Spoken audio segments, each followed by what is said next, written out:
জল যখন জীবন, তখন জলের সঙ্গে আপনার শিশু বিষ পান করছে না তো? প্লাস্টিক বা অস্বাস্থ্যকর বোতলে জল পান করে শিশুরা যাতে কোনো ব্যাধির শিকার না হয়, এবার সেদিকে নজর দিল কুপার্স পৌরসভা।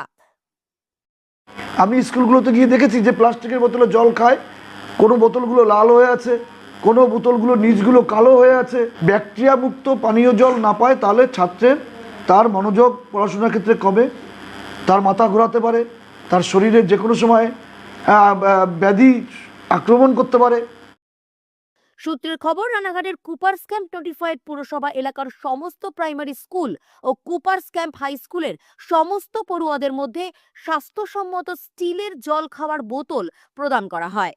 পুরসভা সূত্রে খবর, পানীয় জলের বোতল বা পাত্র থেকে যাতে কোনো জলবাহিত রোগে এই ক্ষুদে পড়ুয়ার আক্রান্ত না হয়, তার জন্য এই বিশেষ উদ্যোগ পুরসভা প্রাঙ্গণে আয়োজিত এই অনুষ্ঠানে। পাশাপাশি খেলার ছলে শিশুদের বোঝাতে স্বাস্থ্য সচেতনতা সম্বন্ধে নানান বক্তব্য রাখা হয়। কুপার্স ক্যাম্প পৌরসভার ব্যবস্থাপনায় এদিন প্রায় 800 পড়ুয়াদের হাতে জলের বোতল তুলে দেওয়া হলো।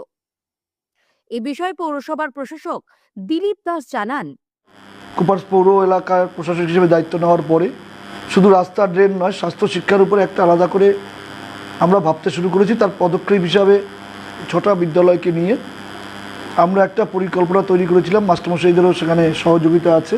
ক্লাস 5 থেকে 10 ওই হাই স্কুলের এবং প্রাথমিক থেকে আপার প্রাইমারি 870টি বাচ্চাকে আমরা মিল্টনের, আপনারা দেখেছেন যে এই যে তার জলের বোতলের স্যাম্পেল, এটা আমরা 9-10-এ দিয়েছি এবং এর চাইতে এক সাইজ ছোটো সেটাকে আমরা ক্লাস 1 থেকে ক্লাস 8 অবধি দিয়েছি।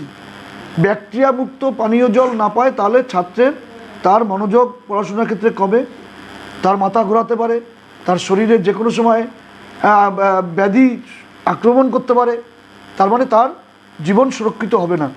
তাই কুপার্স প্রজ্ঞাপিত অঞ্চল মনে করেছে যে আমার আগামীর যত ভবিষ্যৎ, তাদেরকে সুরক্ষিত রাখতে গেলে প্রথমে আমরা জল দিয়ে শুরু করেছি। নদিয়ার গর্ব, রানাঘাটের অহংকার, কলকাতার রেডিমেড সেন্টার। ঠিকানা সুভাষ এভিনিউ, রানাঘাট, নদিয়া। ছাত্রছাত্রী ও শিক্ষক শিক্ষিকাদের পাশাপাশি এদিন অনুষ্ঠানে উপস্থিত ছিলেন পড়ুয়াদের অভিভাবকেরাও।